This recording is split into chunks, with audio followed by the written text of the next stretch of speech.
आज मैं UGC net के सिलेबस में जो यूनिट 1 है शिक्षण अभिवृत्ति, जिसको टीचिंग एप्टीट्यूड कहते हैं, उस पर मैं बात करूंगा। जो पेपर 1 का यूनिट 1 है। एग्ज़ाम नज़दीक है, इस दृष्टिकोण से मैं सरसरी निगाहों से बात करूंगा और सारी यूनिट को कवर करने की कोशिश करूंगा। शिक्षण का अर्थ, शिक्षण का अर्थ क्या होता है? शिक्षण एक व्यापक प्रक्रिया है जिसमें व्यक्ति अपने समीप के वातावरण के घटकों जैसे परिवार से, मित्र से, पड़ोसी से, शिक्षक से जन्म से लेकर के मृत्यु तक कुछ न कुछ सीखते रहता है। शिक्षण का मुख्य उद्देश्य यह है कि परिवार, मित्र, पड़ोसी आदि से जन्म से लेकर के मृत्यु तक कुछ न कुछ सीखना ही शिक्षण का अर्थ कहलाता है। इसके बाद है, ये तो व्यापक अर्थ में हो गया, अब मैं संकुचित अर्थ में बताऊंगा। शिक्षण के संकुचित अर्थ में जो है, शिक्षण वह प्रक्रिया है जिसके द्वारा शिक्षक किसी शिक्षण संस्थान में शिक्षार्थियों को पूर्व निश्चित ज्ञान प्रदान करता है। संकुचित अर्थ का मतलब हो गया कि किसी शिक्षण संस्थान में पूर्व निश्चित ज्ञान को ही प्रदान करना, इसका संकुचित अर्थ में यानी शॉर्ट अर्थ में हो गया। इसके बाद है, शिक्षण की परिभाषा की मैं बात करूंगा। वर्ल्ड बुक एनसाइक्लोपीडिया के अनुसार शिक्षण एक ऐसी प्रक्रिया है जिसमें एक व्यक्ति दूसरे व्यक्ति को ज्ञान, कौशल तथा अभिरुचियों को सिखाने तथा प्राप्त करने में सहायता प्रदान करता है, शिक्षण कहलाता है। अब है, बुवेकर के अनुसार शिक्षण में छात्र मुख्य भूमिका में निर्वहन करते हैं। शिक्षक शिक्षण योग्य परिस्थितियों बनाता है। क्या करता है? शिक्षण में, बुवेकर जी कहते हैं, शिक्षण में छात्र मुख्य भूमिका का निर्वहन करता है जिसमें शिक्षक शिक्षण योग्य परिस्थिति बनाता है। अब शिक्षण की उद्देश्य जो है, देखिए क्या है, शिक्षण का मूल उद्देश्य क्या है? छात्रों को समाजोपयोगी व्यवहारिक बदलाव लाना। शिक्षक का मूल उद्देश्य क्या होता है? सिर्फ नौकरी पाना नहीं होता है। शिक्षक का मूल उद्देश्य ये है कि छात्रों को समाजोपयोगी व्यवहारिक बदलाव लाना। समाजोपयोगी व्यवहारिक बदलाव लाना अर्थात समाज के अनुकूल व्यक्ति के विचारों, क्या क्या, समाज के अनुकूल व्यक्ति के विचारों, व्यवहारों एवं कृत्यों में परिवर्तन लाना, ताकि वह व्यक्ति समाज के विकास में सहायक हो सके। क्या हो सके? समाज के विकास में वह व्यक्ति सहायक हो सके। शिक्षण की विशेषता। अब मैं शिक्षण की कुछ विशेषताएं हैं। शिक्षण की विशेषताएं निम्नलिखित है, जो नीचे में लिखा गया है, यहाँ पे आप लोग देख रहे हैं। शिक्षण की विशेषता जो है, अंतः प्रक्रिया, सामाजिक प्रक्रिया, स्वदेश प्रक्रिया, सतत प्रक्रिया। शिक्षण जो है क्या है? सतत प्रक्रिया है, यानी निरंतर चलने वाली प्रक्रिया है। त्रिध्रुवीय प्रक्रम है, अपेक्षित सूचनाओं का आदान प्रदान किया जाता है। प्रभावी नियोजन है, प्रजातांत्रिक आदर्शों के अनुकूल शिक्षण विधियों पर आधारित है। छात्र योग्यताओं का संवर्धन करता है। अब जो है शिक्षण के चर या ध्रुव, ये भिवियाय है, उसको ध्यान दीजिएगा, बार बार इनसे क्वेश्चन आता है एग्जाम में। शिक्षण के चर या ध्रुव क्या क्या होता? एक शिक्षक होता है, एक छात्र होता है या शिक्षार्थी होता है, और पाठ्यक्रम होता है जिसको सिलेबस कहते हैं। अब देखिए, चर, दो चर होते हैं। कितने चर होते हैं? दो चर होते हैं। एक स्वतंत्र चर होते हैं, एक परतंत्र चर होते हैं, या आश्रित चर। परतंत्र, पर मतलब जो दूसरे पर निर्भर है उसे परतंत्र कहेंगे, और स्वतंत्र जो खुद स्वतंत्र हो, जैसे शिक्षक स्वतंत्र चर हो गया, और शिक्षार्थी या विद्यार्थी या छात्र परतंत्र चर हो गया। अब चर का क्या क्या कार्य है? चर का कार्य है निदानात्मक, उपचारात्मक और मूल्यांकन। क्या क्या काम है? निदान करना, किसी भी चीज़ को निदान करना, उपचार करना, मूल्यांकन करना।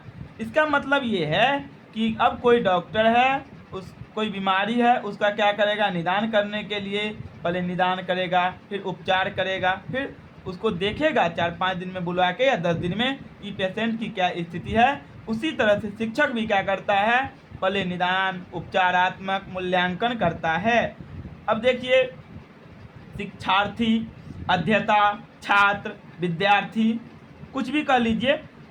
अध्येता की विशेषता या शिक्षार्थी की विशेषता, विद्यार्थी की क्या क्या विशेषता है? शिक्षा के प्रति उत्साह एवं उत्सुकता होना चाहिए।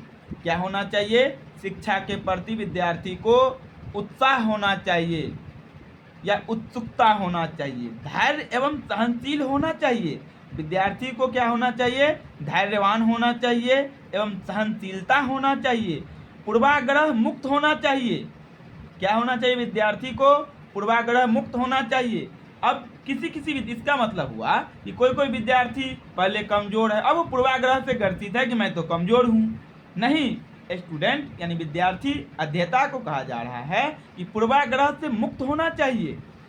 आत्मविश्वास एवं मजबूत इच्छा शक्ति होना चाहिए। क्या होना चाहिए? आत्मविश्वास होना चाहिए एवं मजबूत इच्छा शक्ति होना चाहिए। विद्यार्थी को ईमानदार होना चाहिए। एक शोधकर्ता होना चाहिए, यानी खोजने की उसमें कैपेसिटी होना चाहिए, ताकि विद्यार्थी हर हमेशा नया नया तथ्य को खोजने की कोशिश करे। शिक्षा के प्रति रुचि होना चाहिए एवं शिक्षा के प्रति समर्पण का भाव होना चाहिए। संचार क्षमता होना चाहिए। अब है 9 नंबर में, अच्छा व्यवहार होना चाहिए। विद्यार्थी को, अध्येता को अच्छा व्यवहार होना चाहिए।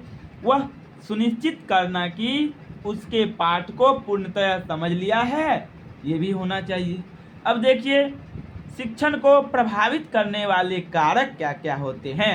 शिक्षण को प्रभावित करने वाले कारक जो होते हैं, एक स्वयं या स्वयं कारक होते हैं, एक बौद्धिक कारक होते हैं, एक मनोवैज्ञानिक कारक होता है। अब स्वयं कारक में है पारिवारिक परिस्थितियां या विद्यालयी परिस्थितियां।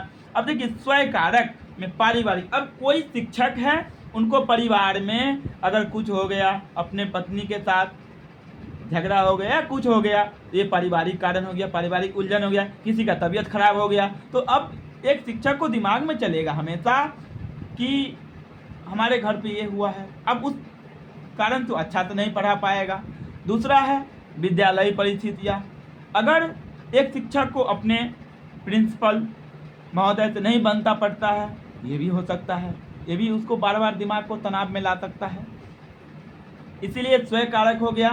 अब जो है कुछ शिक्षण विधियां हैं जो मोस्ट इम्पोर्टेंट हैं, मैं आपको बता रहा हूँ। VBI है। शिक्षण विधि में देख लीजिए, आगमन विधि होता है, निगमन विधि होता है, खोज या अन्वेषण विधि होता है, बौद्ध प्रणाली विधि होता है, निरीक्षण विधि होता है, यांत्रिक प्रणाली विधि होता है, सामूहिक पठन विधि होता है, क्यूज प्रणाली विधि होता है, प्रश्नावली होता है, अभ्यास प्रणाली, पुनरावृत्ति, विश्लेषण प्रणाली, संश्लेषण प्रणाली, व्याख्यान विधि। शिक्षण सहायक प्रणाली जो है, दृश्य सामग्री, श्रव्य सामग्री, दृश्य श्रव्य सामग्री, क्रियात्मक सामग्री, प्रयोगात्मक सामग्री। अब है मूल्यांकन प्रणाली। अब देखिए, कोठारी आयोग के अनुसार मैं इसको डिफिनीशन दे रहा हूँ मूल्यांकन प्रणाली को। कोठारी आयोग क्या कहते हैं? मूल्यांकन एक सतत प्रक्रिया है। क्या है मूल्यांकन? एक सतत यानी निरंतर चलने वाली प्रक्रिया है। शिक्षा का संपूर्ण प्रणाली का महत्वपूर्ण अंग है। क्या है? शिक्षा का संपूर्ण प्रणाली का अंग है और शिक्षा के उद्देश्यों से पूर्ण रूपेण संबंधित है। क्या है? शिक्षा के उद्देश्यों से पूर्ण रूपेण संबंधित है। छात्रों के पढ़ने की आदतों एवं शिक्षकों के पढ़ाने की कला पर इनको व्यापक प्रभाव पड़ता है। अतः इससे केवल शैक्षणिक उपलब्धि को जांचने में ही सहायता नहीं मिलती, बल्कि उसको सुधारने में भी पर्याप्त सहायता मिलती है। वांछनीय दिशाओं में छात्रों के विकास के संबंध में प्रमाण एकत्रित करना मूल्यांकन एक साधन है। क्या है? मूल्यांकन एक साधन है। अब है मूल्यांकन प्रक्रिया। देखिए, मैं सिलेबस के अकॉर्डिंग लेके चल रहा हूँ। अब है मूल्यांकन प्रक्रिया में है शिक्षण के उद्देश्य हेतु उपयुक्त परिस्थितियाँ। क्या है? मूल्यांकन प्रक्रिया क्या है? शिक्षण के उद्देश्य हेतु उपयुक्त परिस्थितियाँ को उत्पन्न करना। अब है दूसरा, निर्धारित उद्देश्यों की प्राप्ति हेतु उपयुक्त परिस्थितियों को उत्पन्न करना। क्या करना? निर्धारित उद्देश्यों की प्राप्ति हेतु उपयुक्त परिस्थितियों को उत्पन्न करना। तीसरा है मूल्यांकन के साधन, उपकरण एवं तकनीक। क्या है?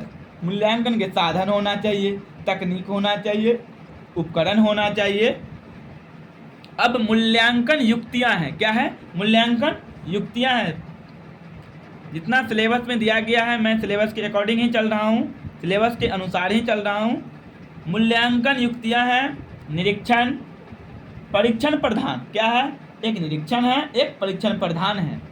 अब लेवल ऑफ टीचिंग, शिक्षण का जो स्तर है, स्मरण स्तर, समझ स्तर या अवबोध स्तर, विचारात्मक स्तर या विमर्शी स्तर। क्या है शिक्षण का स्तर? एक स्मरण स्तर है, समझ स्तर है, या उसी को अवबोध स्तर कह सकते हैं।